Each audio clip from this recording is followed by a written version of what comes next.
And welcome to tonight's webinar. The topic is dealing with anxiety, stress and panic. Welcome to you all. As mentors, some of you will work with many people who will struggle with varying degrees of panic, anxiety and stress. And just the young people that you're working with, but also colleagues, friends, family, and maybe even yourself. I know sometimes I can struggle with a bit of stress. And sometimes that anxiety and stress and panic can result in feeling pretty stuck. Some people levels of stress can result in them needing some professional intervention, CGs or counsellors. And if you're working with a young person where you feel that they need some additional support, then obviously you come and talk to us and we can refer them on. There are some tools and some questions that might be able to help you support some of the young people who are dealing with anxiety, stress and panic. And that's what we're going to look at, some of those questions that can help construct positive conversations and maybe help people feel a little bit less stuck. So without any further ado, I'm going to pass you over to Susie. Sally. For those of you who haven't been here the last couple of days, I'm Susie McLeod, mentor for the beginning of this year. And my background, apart from the further background of being a consultant and working in IT, I've done a lot of training and qualified as a coach, NLP practitioner, and I've also done counselling training. So these sessions are really out of tools and techniques and ideas from the coaching, NLP, and to a lesser extent counselling side of things that will help people. So, further ado, to say before we go on to the questions that Tilly was speaking about, is that being anxious is a completely normal thing. Dealing with panic and stress. It's a normal human evolved response to stress. I think it's that you tell your mentees this is normal. There's something wrong with you. It's all perfectly normal. Most or many of the tools that come from actually setting up rapport with your community, and specifically your attitude towards them is dealing with unconditional positive regard, being accepting, non-judgmental, affecting who they are and where they are. That is always going to help alleviate anxiety, as is the various tools for helping them build confidence. For example, positive evidence-based feedback.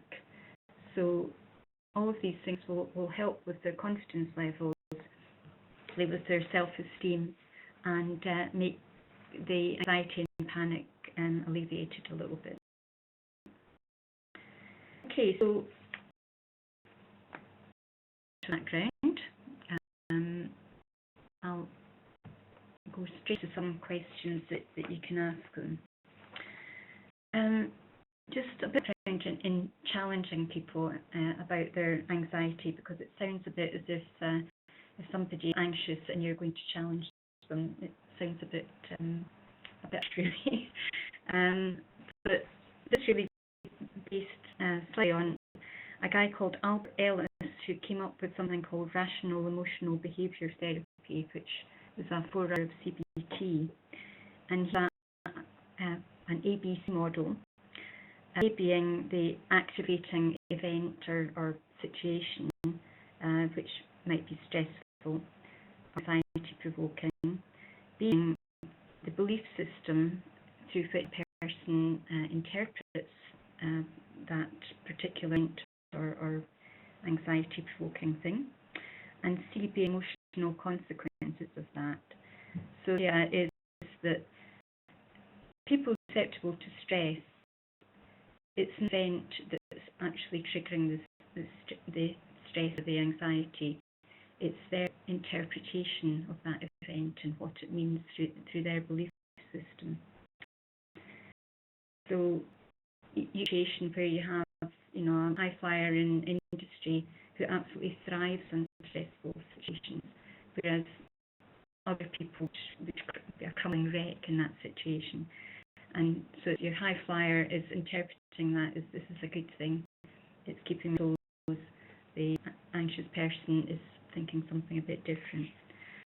So basically, is for actually challenging the assumptions behind what's provoking anxiety or stress. Questions which I've listed here before I go on to speak about them in more detail. What's the worst thing? I think that will it matter in 5 years' time, and is life too short? And actually, go on to what I'd like to say is that everyone who's attending tonight, you've probably got examples of people that you've worked with and how they've presented in terms of anxiety and stress. And we've got the comment box in the corner, and as we go through the webinar, it would be really useful if you could put examples in there, any observations that you made, but also any questions that come up. If you time into the comment box, it means that we can address as we go along, but also at the end of the webinar. So please don't hold back. Okay, first my favourite question. It's kind of my favourite. If somebody is really worried or anxious about something, and it could be perhaps your mentee going to their placement on the first day and really, really anxious that it's all going to go wrong, nobody's going to speak to them, nobody's going to like them or whatever. A good question to ask them is, out of their own money, would they bet on that happening? So everything's going to go absolutely wrong, they're going to hate it, people are going to hate them. You know, what are the odds of that? If you were going to put a bet on it, how many would you be prepared to bet, and what odds would you expect? And I like this question is because it works in two different ways.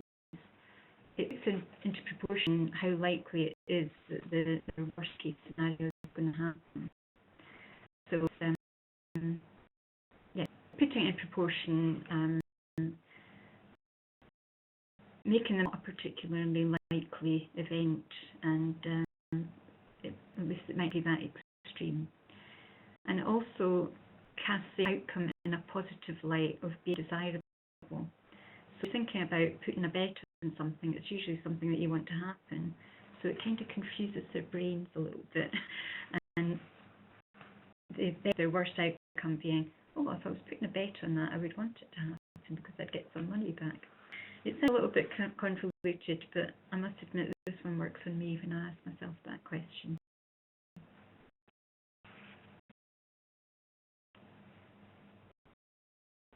Okay, the second question is to ask them, what's the worst thing that could happen and how bad would that be?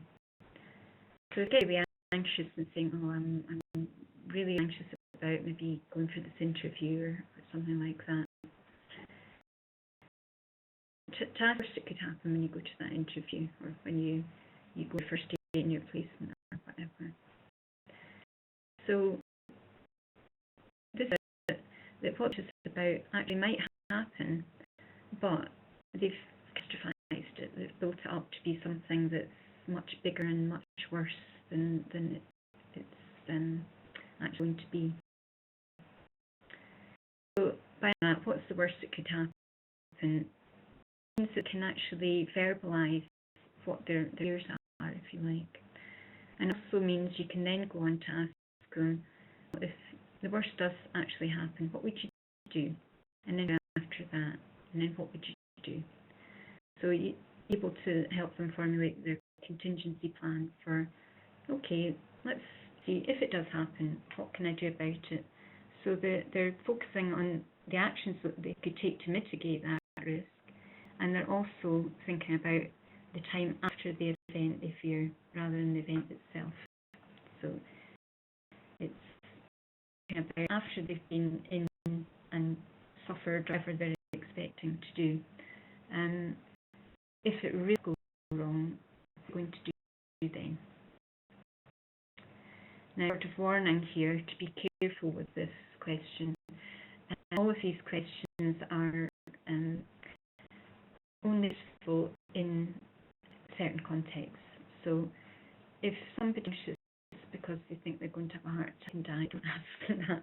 they're worried about their health, I think asking what's the worst that could happen is not a good thing to do.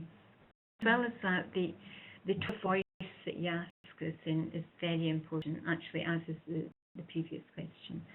If somebody says, oh, well, I'm really worried about whatever it is, first day in placement or for an interview or whatever, if you say them, well, what's the worst that could happen? It's like throwing a wee comment as if, oh no, you're just making a fuss over nothing. But if you kind of smile and empathise with them and say, well, yeah, I know I can see that you are really worried about it, and it is, you know, quite a big event that you're coming up with. But what is the worst that could happen? And then in that kind of context. So be careful, A, about context that you're using these questions in, about how you say it. There's a good actually asking these questions. Sorry. Go ahead. Sorry. I think also that sometimes it could be useful to give examples of the worst that you've experienced. It's happened to you because you've got loads of life experiences. Well, I've been to some interviews gone well or given presentations where actually half the people there have fallen asleep, and you think that's the worst thing in the world, but you know what, the world doesn't crumble around your ears even when the worst does happen. So be able to give some examples of that have happened to you and how you've overcome them can be quite useful, so that they feel like they're on their own. Yeah.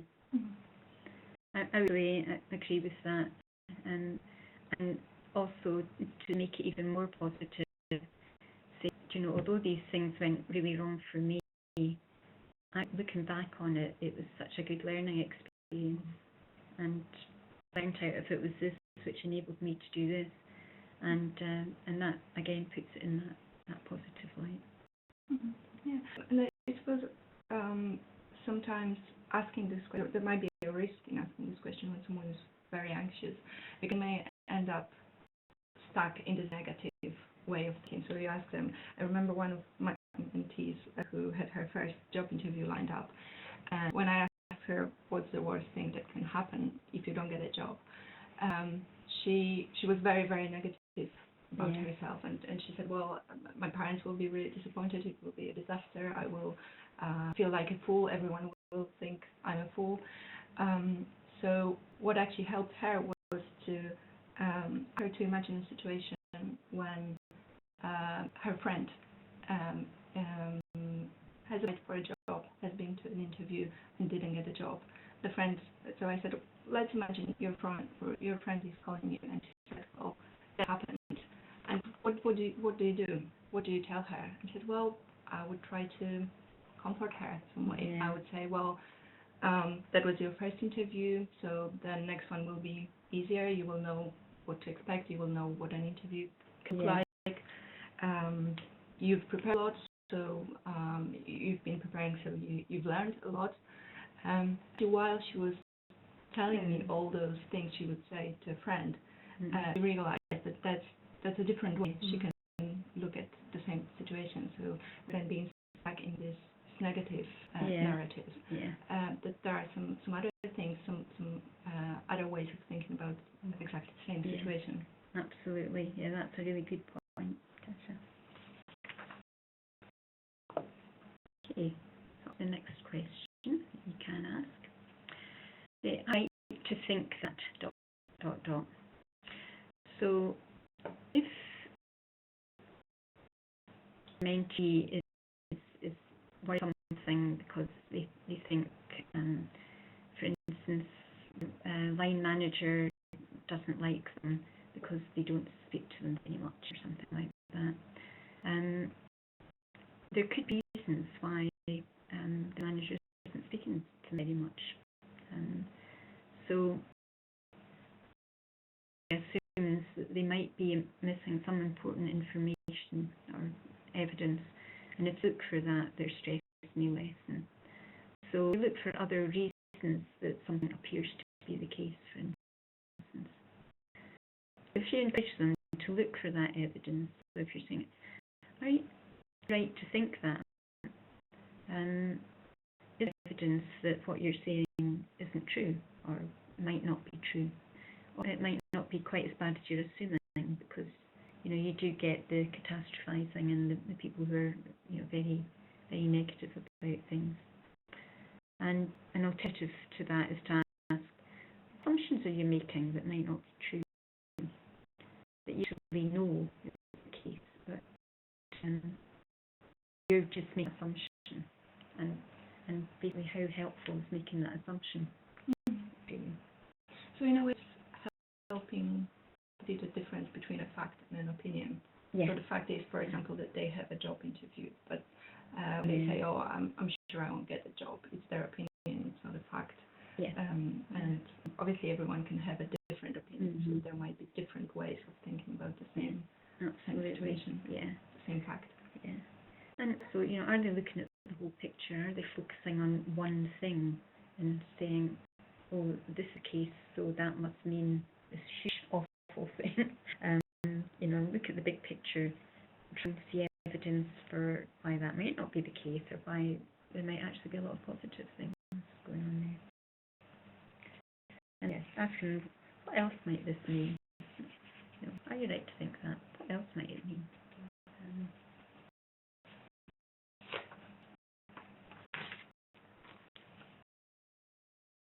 Evidence that you can use matter in 5 years' time. And again, be careful with the tone of voice here.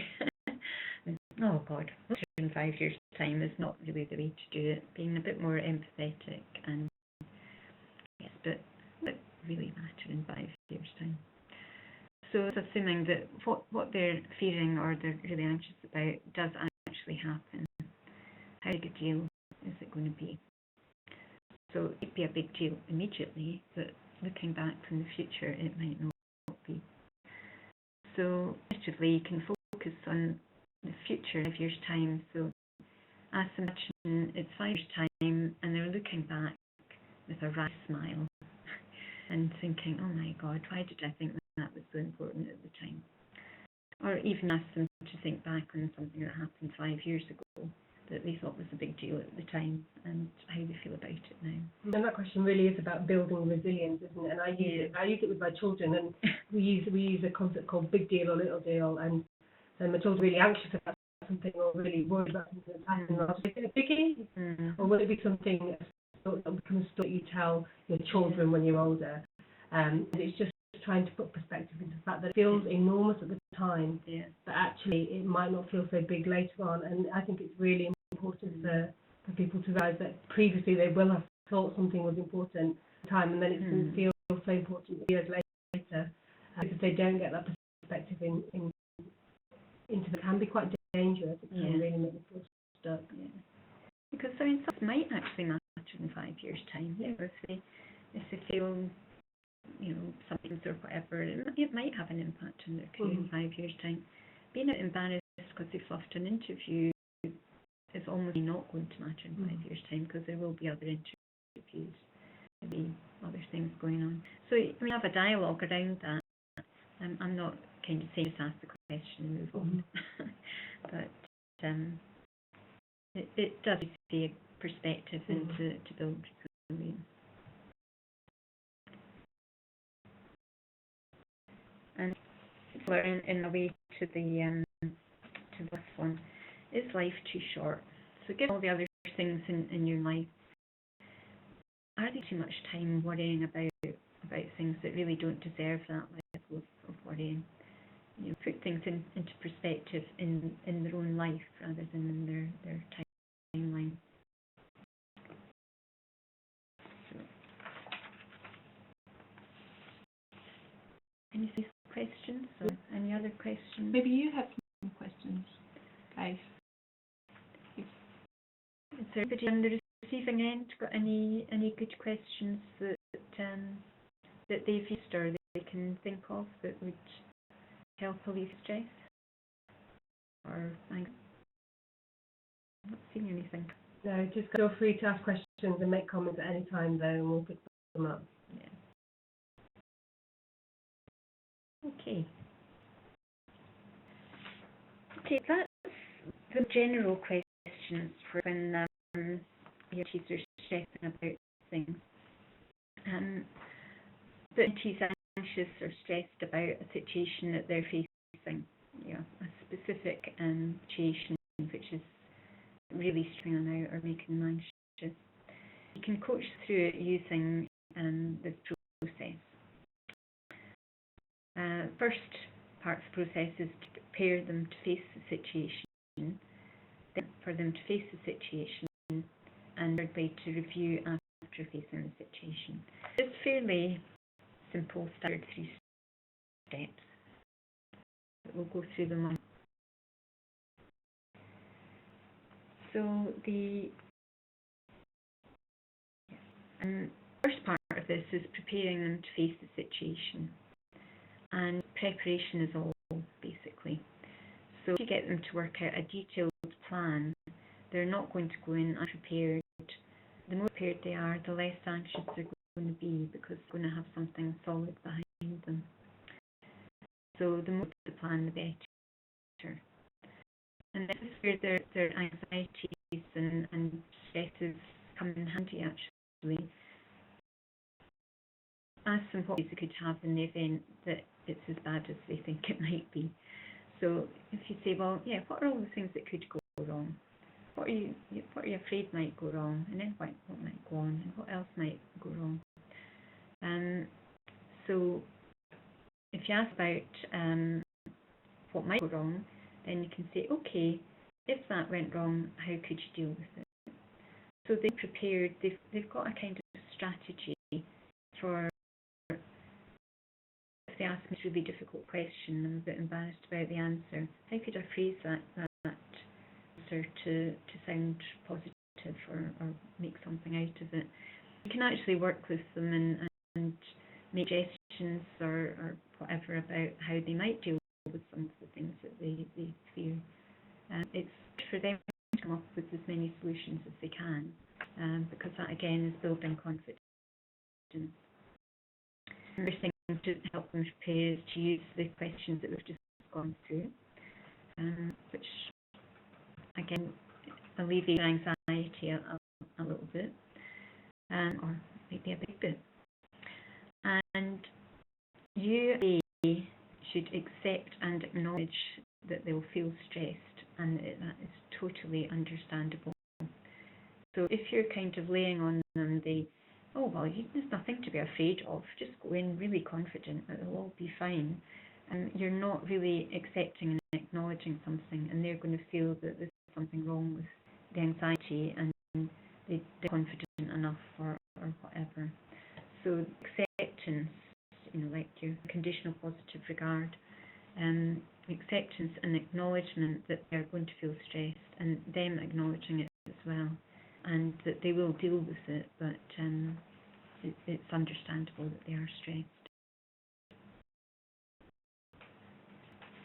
And then when it comes time for them to face the situation, talk them and help them, encourage them to think through the following steps when they're in the situation, and to take the following steps. So look at one step at a time. Go in there with your head full of all the things that might happen and be overwhelmed by the whole thing. Just take the event one step at a time and deal with it as it comes along. Get themselves, it's normal to feel stressed and anxious, and in fact, if they're going for an interview or if they're going for something to placement that's a bit worrying for them, not only they be stressed and anxious, but the person interviewing them or whatever will know that they'll feel stressed and anxious. And in fact, people who are interviewing people who are too cocky quite often don't give them the job. Themselves that they're prepared well and they are prepared for the situation, and whatever happens, it's going to be a learning experience. I suppose it's an idea to remind them that they're prepared well, but you can't offer every single eventuality, and something might happen that they're not prepared for, but they can handle that as they go along. They don't have to be perfect, they don't have to have a slick answer for everything. hint and tip for them is focus on breathing in for a count of 7 and out for a count of 11. And don't have terribly big lungs, maybe cut that down to 5 and 9 or whatever. But it's important that your breathing count coming in is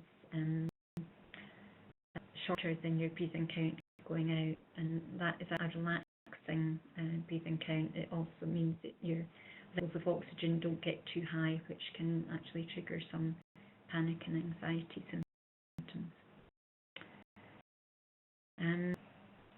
Acknowledge they will feel stressed. It's totally understandable that they're going to feel stressed. My particular favourite, if possible, to take some exercise immediately before. So for a brisk walk, run round the block. If they can't, go to the loo and do some deep breathing or whatever. But something that's just going to get them moving about and not sitting kind of paralysed. Because just as you're talking these great techniques, we've just had a comment from Sarah who said that her mentee is about to do an audition for a funded HND course in acting, and because she struggles with depression and is really anxious about it, she's anxious about not getting in to the course, that it's really holding her back from preparing for the course. So almost being anxious about the audition is causing inactivity now. What's the best to support her, given what you've been talking about already?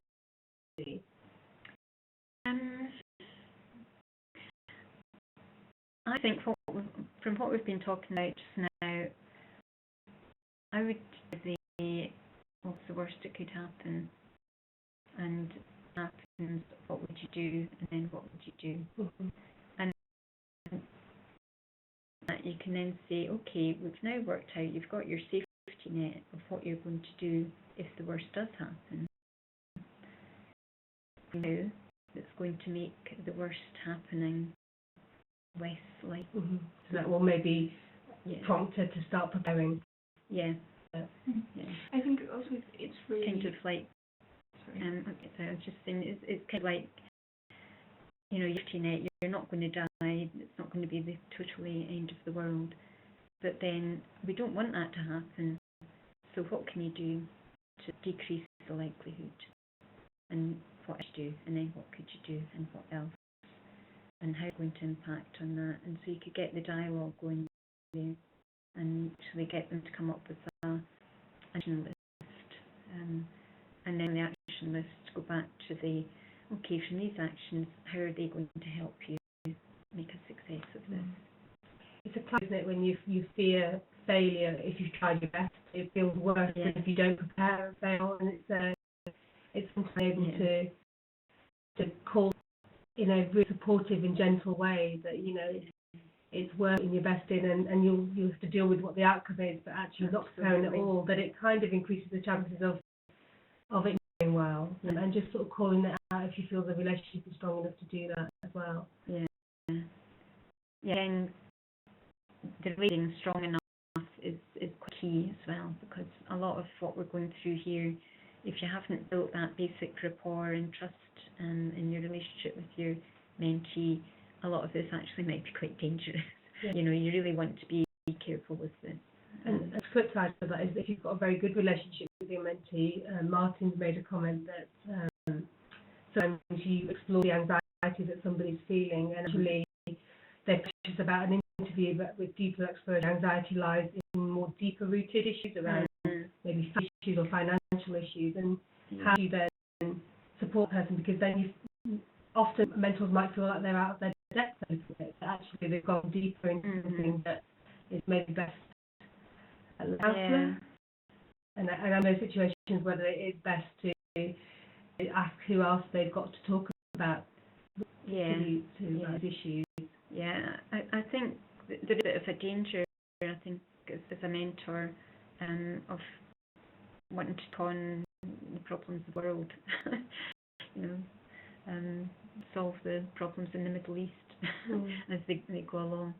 You can always solve everything. You can be supportive about it, but and help to build people's self-esteem and confidence, but you don't have the total responsibility to do that in all areas of their life. I suppose it's quite a great breakthrough for if that young person then recognises that actually the anxiety that they're feeling isn't about the interview, that it's another thing. That's the first step to be able to tackle those other things. With some of those things, you're able to signpost them to the right support if it's financial issues. But if it's issues, it's about helping them explore where to get the support that they need and where to find it. But where they can get the support. And I mean, I personally don't think there's anything wrong with asking them, you know, what could you do about that other external issue, and giving them a bit of support in that. Yeah, because the role of the mentor isn't to fit, but actually help the young person to work out what they need to do to maybe fix it. Exactly. And I mean, you can use this kind of approach even if it's not a work-related situation. I mean, somebody might be, I don't know, terrified about going to a family event or something, or going to, and these questions will work for that as well. Okay, so we then go to actually almost the most important bit of this, which is a review after facing the situation. Now, it's so important not to commiserate because it's gone just as badly as they ever thought it might, or even worse. It's absolutely important to acknowledge that they're feeling disappointed, but congratulate them on having had the courage to face the situation, wherever it went. And again, what we were saying earlier about sharing your own experience, how much you got out of a situation that had gone equally badly might help there as well. But the important thing is make sure you congratulate them. They've done a big thing here. It might not have worked out well, but they've had a lot of courage and they've done it, and they've got the other end. So congratulations, pat in the back, well done. And really ask them what they can learn from this that can help them better the next time, because this is like a kind of vicious circle, if you like, a spiral upwards rather than downwards. If you next time, make sure you feel a bit better, and then feel a bit better the time after that. And it might even be worth telling them that anybody who doesn't feel is feeling by default because they're not trying hard enough and they're not pushing themselves at all. And I think actually there's a quote from J.K. Rowling where she says something similar to that. If you never fail, you fail by default. But you can probably Google that one and use that. And I always stress that they've taken a step forward, whether it went well or whether they've learned from the experience.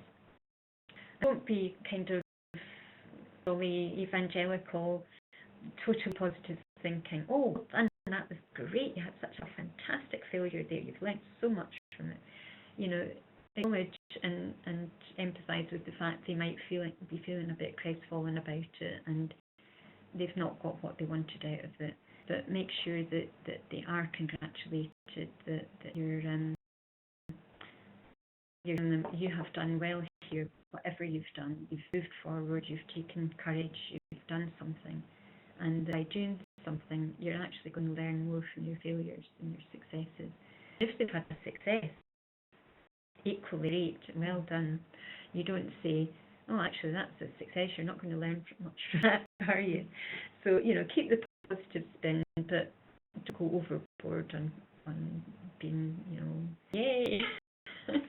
And maybe an interesting comment actually, that even when a young person you're working with does succeed, if they've got a history of anxiety and stress, if they then get a job, that actually the importance of keeping in touch as a mentor during that transition period can be so vital, because they change the way they think and feel overnight. So some of those doubts might start creeping in again, and actually to be able to sustain that success, it might be really useful to have somebody there to support them through that change. But he also makes the point that having somebody with deeper issues is something that not all mentors will feel equipped to support their young person with. And I think Susie, you're going to go on to talk about that actually if there is need for you as mentors mentors to get support, then you recognise that and you get in touch with Project Scotland and we refer on. Absolutely. Support. Yeah, don't suffer in silence and think, oh, I'm not doing well enough as a mentor. You know, I have to do it properly and totally well. Nobody ever does something perfectly. If I've yet to meet them.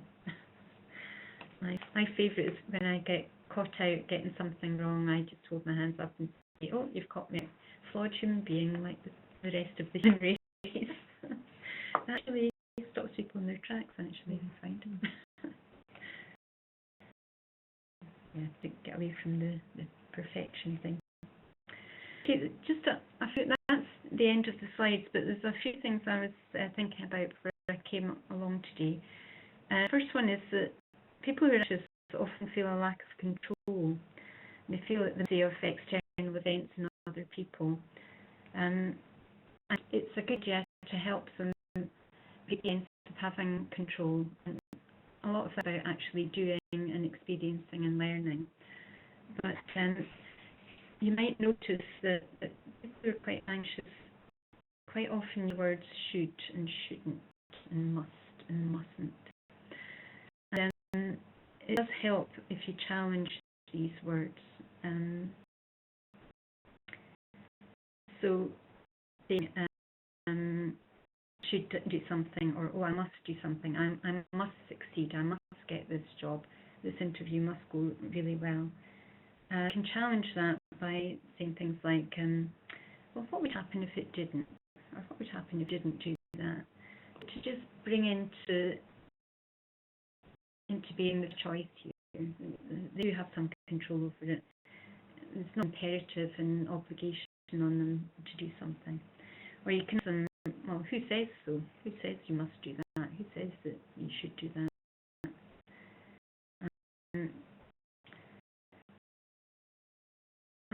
Another which I kind of like is, well, that's what you think you should do, or other people think you should do, but what do you want to do? And so it just nibble edges of this conveyor belt or this treadmill, and somebody else has got their hands on control. Just keep proving them that they own choice and that they can get some control. Challenge is the kind of mind reading thing. You know, they measure thinks I'm crap because they hardly ever speak to me, sort of thing. And well, what else might that mean? That, you know, is there any other reason that they might not speak to you? If they say, oh no, absolutely not, you can say, well, you know, are they quite busy? Or, you know, how often do they speak to other people and all this sort of thing? So you can use this almost victim type mentality of, oh, it's all happening to me rather than me having control over it. I have a tool that I thought I could share with you. Have we got time? Yes. So if you're somebody who's anxious about lots and lots of things and just feels overwhelmed and that they have no control over everything, I'm a great fan of the pad of yellow post-its. And you know, a pad of yellow post-its, and so write it yourself, because some mentees I've found are very keen to write things down, or get to write down on each post-it one of the things that they're anxious about, or they feel that, you know, they can't influence, or they it's controlling them. So you then have not more than about 20, but a number of things that they're anxious about, and the cumulative effect of all that anxiety that's causing them stress and making them feel, if you like, out of control. Then if you draw two concentric circles on a piece of paper, label the inner one circle of concern or anxiety, and the outer one circle of influence, and get the post-its in the middle if it's something that they have absolutely no influence over, and completely out with their control or influence. And through doing that, you can be challenging them about it. And even if it's, I'm worried about global warming, is there absolutely nothing you can do about that? And I mean, there are things you can do about global warming, not just recycling or whatever, but you can get involved in activity groups and all the rest of it.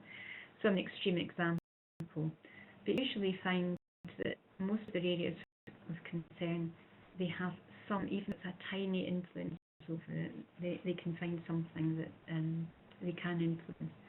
So ask them to put the post-its in the outer circle that's influence, if there's anything that they can do that's within their control, influence or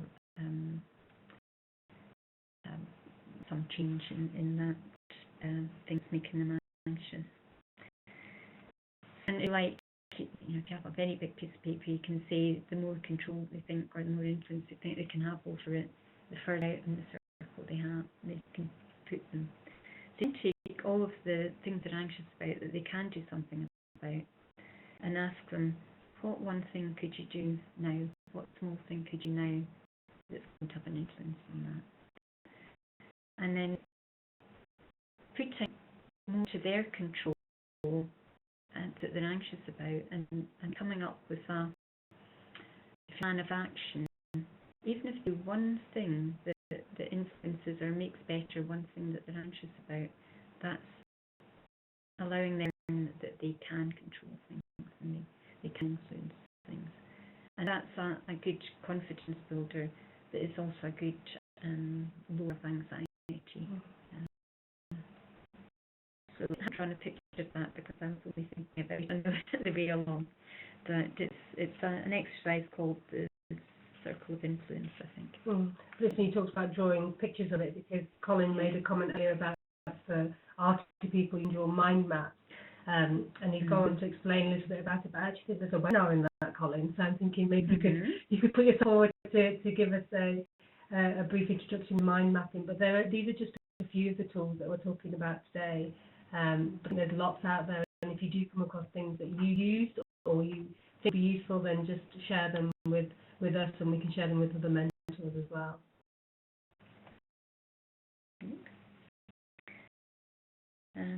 Yeah, the only other thing I was about panic, and if people are thinking that they're going to have panic attacks or whatever, encourage them to actually write a list of actions that they would take if they had a panic attack. There's lots of suggestions and examples of what they would be on the web. I'm not with a prescriptive one just now, but again, it's the preparing. If you're prepared and you know what you're going to do, you're going to be less likely to panic. So. I think we've just touched on a few things, but I think we're probably just going to wrap up with our final slide, which is a famous health warning. Yep. So just say that all the things we've been through today, and I think I've kind of said this as we've gone along, there are examples of tools that can be helpful your mentee if they're anxious. But this is not a prescriptive way of working. It's not a template of what you should do, taking you through step by step. There are ideas that they're all context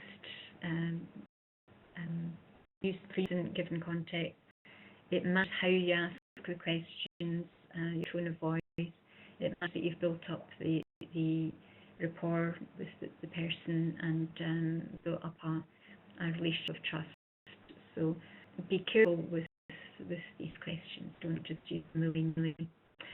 And also, as a mentor, you're not expected to act as a therapist or a counsellor. But if you feel that it's appropriate, you can signpost your mentee to get some professional help. And when in doubt, give in cash alcohol. Please don't call me. We're always here, and so if in doubt, you give us a call. But we're going to draw the webinar to a close, so thank you very much to everyone who's did, and there is another webinar tomorrow if you're able to make it. But hopefully we'll speak to you all very soon. Thank you.